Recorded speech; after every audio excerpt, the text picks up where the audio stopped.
hampas ng tadhana at bigat ng mundo. Nalagpasan ko ang hirap, pagod at siphayo.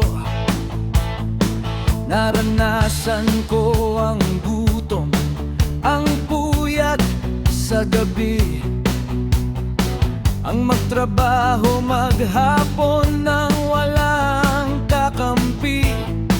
Ngunit sa lahat ng bagyong dumaan sa buhay, ang pagsubok ng pag-ibig ang pinakamalayong lakbay.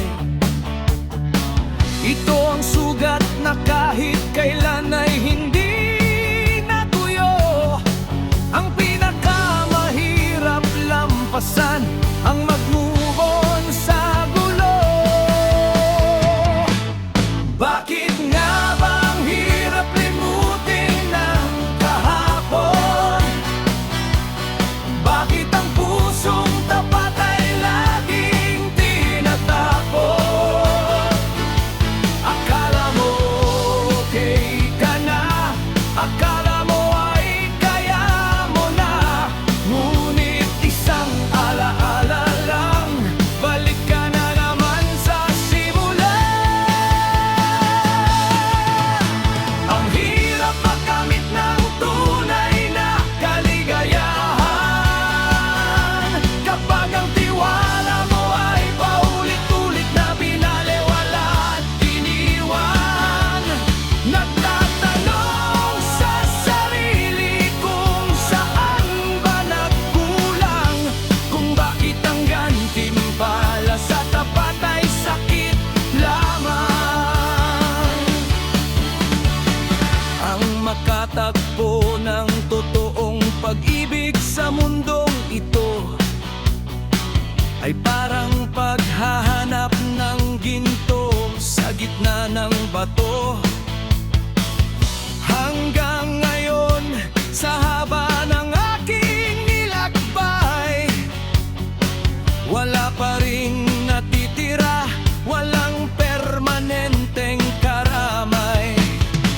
Kung may dumarating man na akala ko'y lunas, panandalihan lamang, mabilis ding kumukupas.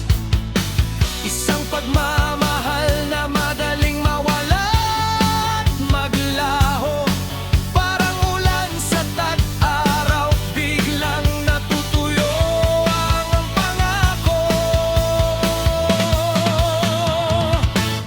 Bakit nga ba ang hirap limutin ng kahapon?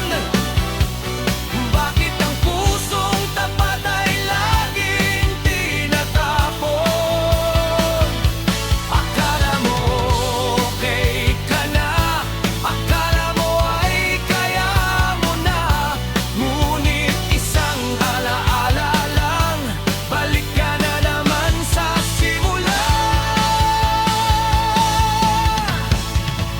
Pinaglaruan lang ba ang puso kong sumugal? Bakit ba laging sawi